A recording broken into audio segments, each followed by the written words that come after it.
Our story begins in the dark castle of the current demon lord of this era. The outward appearance and atmosphere of the castle were harsh and unforgiving, befitting the presiding lord. Tonight is vastly different from a normal one. The massive gates of the demon lord's chambers have been forcefully kicked open. A sinister smile crept up on the demon lord's mouth, as there was only one person who could have gotten this far into her domain: the legendary hero. That's right. The brave hero has finally reached the last step of any hero's mission, and that's entering the demon lord's throne room and presumably fighting to the death. This means that this era's hero is not only strong, but courageous enough to come and challenge the overlord of the powerful demon race. The demon lord gave her praise to the hero for toughing it out and braving his way to get this far. It is brave, stupid, and most likely the final act that he will ever do in his life. But before the exchanging of blows, drawing of blood, gritting of teeth, even happens in the supposed final fight, the sound of a blade dropping to the cold, hard floors can already be heard. This was not what the demon lord was expecting at all. She was all in on fighting tooth and nail to prevail against the champion of the human race after all. Instead, what she got was a young man with crimson hair and dead eyes, crying while laughing like a crazy person. He looked disheveled and tired instead of the perfect picture of a valiant hero challenging the evil overlord. This guy was stumbling and mumbling his words to just end him now. So, in a bizarre twist of fate, no fights happened that night. The hero was instead pulled into the demon lord's lap as she pats his head with one hand while smoking a cigarette on the other. She asserted that in life, both good and bad things happen. Giving up your own after one or two bad events is never the way to go. She inwardly thought that humans are such cruel creatures, and this boy is evidence of that. They forced a 17-year-old handsome boy to fight against an all-powerful being, a demon lord like her. The poor young man was pulled out from a different world and was forced to risk his own life to protect a stupid king, his poorly treated slaves, and the endlessly corrupt kingdom. And so, this is how the story of a depressed hero and the demon queen started. Where will this story go? I don't know, but it will definitely be interesting. Without any special reason, the demon queen has decided to take care of the handsome young hero for now. She went as far as tending to him, giving him a comfortable bed to sleep on, while she spends her day sitting nearby, just lounging around and chain-smoking. Still, the irony was not lost on her. She was the demon lord of this realm after all. Helping the hero, whose main quest is to ultimately kill her, is a little odd, to say the least. After some time, the young man had finally opened his tired and bloodshot eyes slowly. The first thing he did was ask where he was, and he immediately heard a familiar voice perk up nearby. He thought that he had finally fulfilled his wish to die and was just chilling in paradise now. That thought made him contort his mouth into a weird-looking smile combined with his dead eyes. The demon lord saw this and jumped in fright. This young man had such a creepy smile. Once he finally realized that he was not alone in this room, he also jumped in fright and promptly asked if Madame Demon Lord had also somehow died and joined him in paradise. She quickly dispelled that assumption, though. The depressed hero felt his body's various injuries and reckoned that he was still alive. The next question in his mind was where in the hell he really was. She casually explained that they are in one of the rooms of the Demon Lord's castle, on account of the hero crying so much that his eyes turned as red as his hair, and eventually fell asleep on her lap. That's when the Demon Queen herself carried him over to rest in this room. Now that he was given the rundown of the situation, the next thing he wants to know is when does this woman plan to finally kill him? She lazily answered that there won't be any killing happening. She just won't kill the hero, at least not now. Instead of feeling relief from hearing that he gets to keep his life, he looked even more downtrodden and disappointed instead. The halls of the Demon Lord's castle looked dark and bleak, the only source of light in the room being the moonlight from the open windows and the spark of the Demon Queen's cigarette. As she walked through her domain, she couldn't help but ponder just what in the world was wrong with this hero. Also, he's been here for quite some time now, and she doesn't even know his name. Thinking about him constantly got her blushing just a little bit. That guy was weird, or maybe she got it all wrong. And she was the one being weird in this scenario. She was running errands all around the castle when she was halted by the sight of a bright light coming from the front. On the massive balcony on one side of the castle stood the young man that she rescued. He was just standing there, unmoving like a statue under the bright light of the shining stars in the night sky. It made the Demon Queen pause. She walked closer and asked the hero if he was enjoying the stars tonight. The young man barely paid any attention to her, let alone her casual question. He just gave a nonchalant hi. Then the young man stated that when he looks at the stars, he remembers one of his good friends. To that personal bit of information, the Demon Queen did not know how to respond. She might not know what words to say, but the beauty of the night sky reflected upon her eye and beautiful face were plenty enough as a response. The Demon Queen thought that this might just be the right time to ask the hero his name. The brief look of life in his eyes was gone once again after hearing that question. He had almost forgotten his original name. Everyone in this world just calls him a hero. Sometimes people call him Hey or Kill the Monster or Little Shit or Untalented Dumbass Monster and many more. Demon Queen reeled him back a little and clarified that she wanted to know what his parents named him. That clears things up nicely. The hero's name is Itami. While still looking up at the stars, not letting her eyes let go for a second, the Demon Queen wanted to present Itami with an offer. Hearing those words come out of her mouth in such a sultry voice made the depressed hero blush. His tears were starting to well up again for some reason. She noticed this and was confused once again. It seems like this guy really likes crying every time they interact with each other.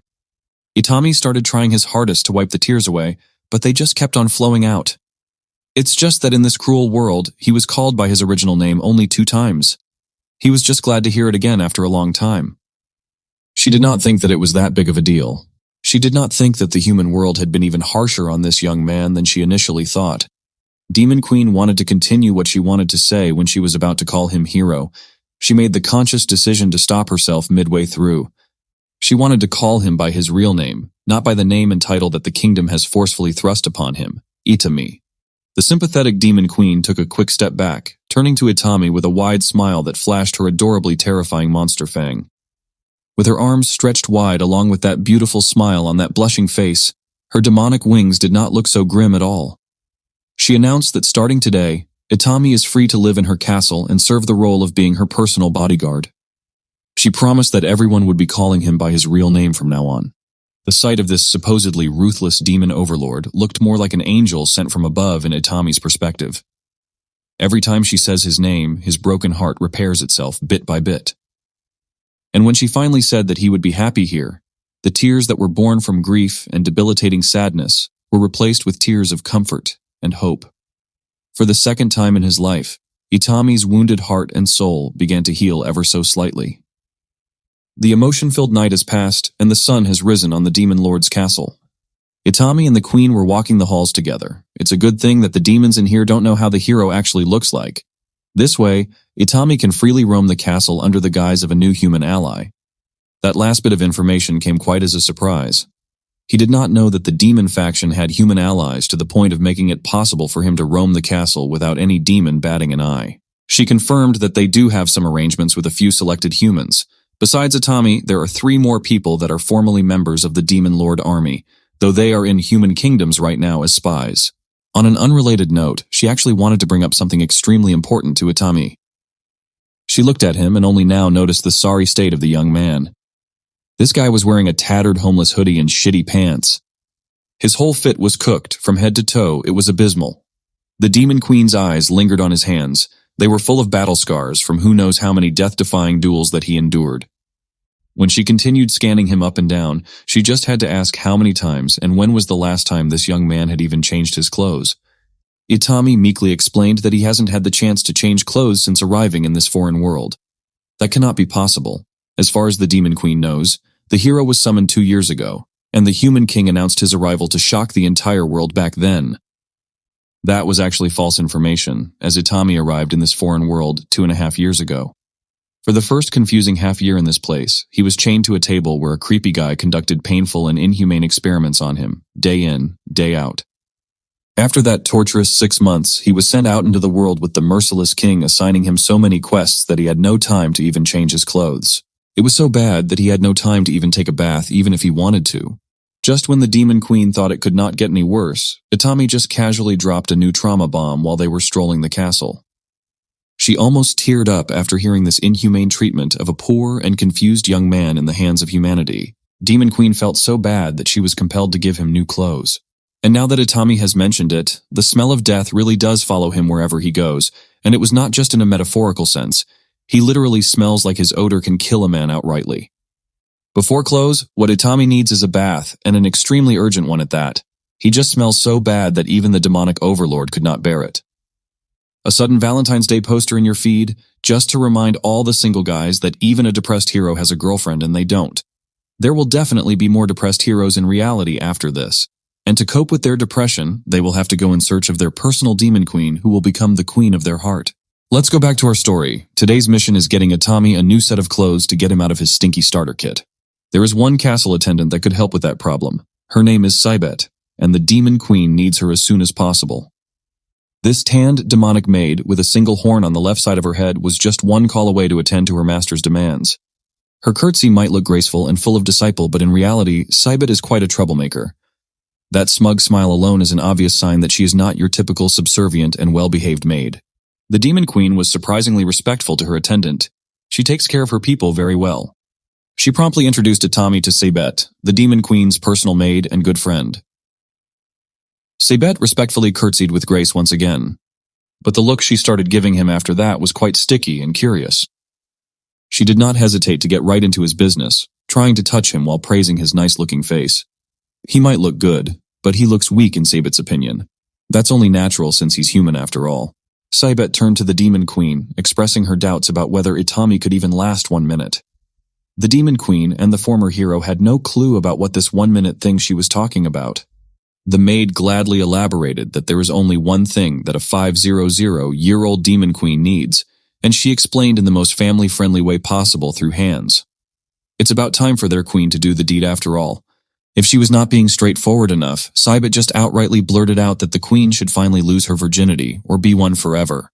And if the demon queen does not hurry, Saibet might just go ahead and steal this new boy from her master outrightly, jump his bones and all that, as they say. The demon queen had to hurry up and grab Itami to cover his ears while she instantly gave Saibet a salary cut for being so inappropriate. That stunt earned her minus 1,000 gold coins. Based on her grim reaction, it seems like this was quite a regular occurrence for the unruly succubus maid. And something tells me that it is more or less for the same reason every time. She was reminded of the anecdote that a boss who cuts your salary to minus 1,000 is like a dragon who sheds its scales. It reveals its true form. It's time to go back to the original business of why they even called Saibet in the first place. New clothes for Itami. In this massive castle, they don't really have new clothes that will fit the frame of an average human, but what they have are the demon queen's brother's wardrobe. Maybe one of those outfits will fit the young man. Saibet was quite reliable when it comes to these things. She really thinks things through when it comes to what's best for the queen and the castle. But still, her succubus brain gets in the way from time to time. The exact moment when that happens was pretty easy to spot. It's when a bright blush appears on her tanned skin. Of course, the demon queen can easily read what this unruly maid was thinking in just a single look for a fraction of a second, and she won't hesitate to screw her head back in with a punch when Saibet starts thinking of lewd stuff.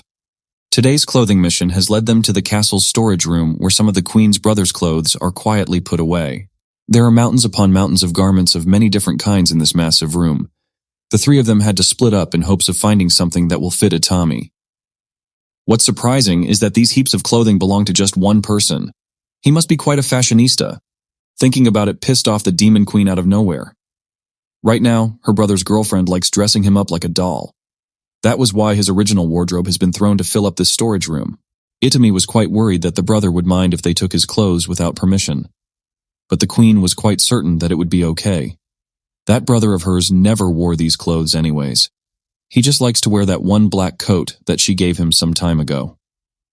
Upon quite a decent chunk of time looking through the mountains of fabrics, Saibet finally found something that caught her eyes and could fit Itami.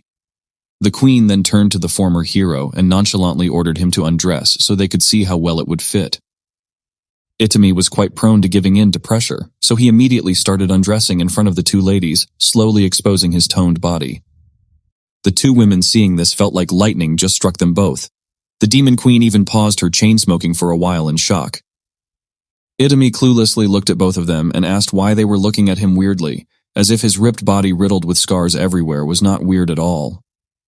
Demons, no matter how brazen they might be, consider it rude to ask about scars. It's a cultural thing, but they both really wanted to ask Itami about his abnormal number of marks. Finally, after looking like a homeless bum for 2.5 years, the former hero looked at least decent now. He might not look like a valiant hero, but he looks nice. Of course, if you ask the succubus in the room, she will gladly confess that Itami looked a lot better without any clothes on, pants and all. The Demon Queen had to step in and threaten to cut her salary for the second time today, or Cybet might have just jumped Itami right then and there. When no one's around, the Demon Queen's personal maid likes calling her by her given name, Callie. Today, she was busy with paperwork, and Cybet wanted to give her a drink break. Demon Queen Callie does not like getting interrupted in the middle of work, but Cybet was just way too curious as to where in the world did Itami got that many scars all over his body. Callie had some ideas, but it's hard to say where the young man got those marks without revealing the fact that he's the legendary hero. But anyone could easily tell that the guy has fought against monsters often. Cybet's first thought was that Itami might have been a former adventurer or something, which was a reasonable theory. Callie neither confirmed nor denied her personal attendance assumption. Still, as far as Cybet knows, not even a demon can endure that many grisly wounds on someone's body. Besides, the mind suffers from wounds at that scale and quantity too. The Queen did not take that into account. It's just another addition to the pile of anguish that the young man has suffered. She knew all too well that constant battles are dangerous for the mind, especially battling against someone like her little brother. This little detail did not escape Cybet's sharp ears. Callie just slipped up and revealed that Itami had fought against the Queen's brother. Callie did not mince words any longer. She could easily deduce that Itami had fought her little brother at some point in time. Only her little bro could leave someone looking like that. But this was quite a revelation to her personal maid. That just means that Itami is supremely strong. Fighting against that monster is one thing. Surviving is another. On top of that, Itami is clearly just a weak human. On that note, Cybet remembered something crucial regarding this subject. Her voice started shaking as she informed the Queen that her brother would be returning to the castle today. If those two meet each other now, there's no telling what might happen. Actually, there's no need to theorize what would happen anymore. What Cybet was fearing was already underway in the lobby of the Demon Lord's castle. Itami and the Queen's brother, who still have bandages covering the wounds all over his body, had already seen each other in this unlikely place. They laid eyes on each other, enemies that have fought and beaten each other within an inch of their life. They held neither animosity nor fear. But Lil Bro was not going to let this human roam the castle casually like this. He told Itami to call his sword right this second. They had a gentleman's promise between them. Itami swore that he will kill himself. For a moment, a different kind of smile surfaced on the former hero's face. He then raised his scarred hand to call his blade Sagi. He remembered the promise they made to each other.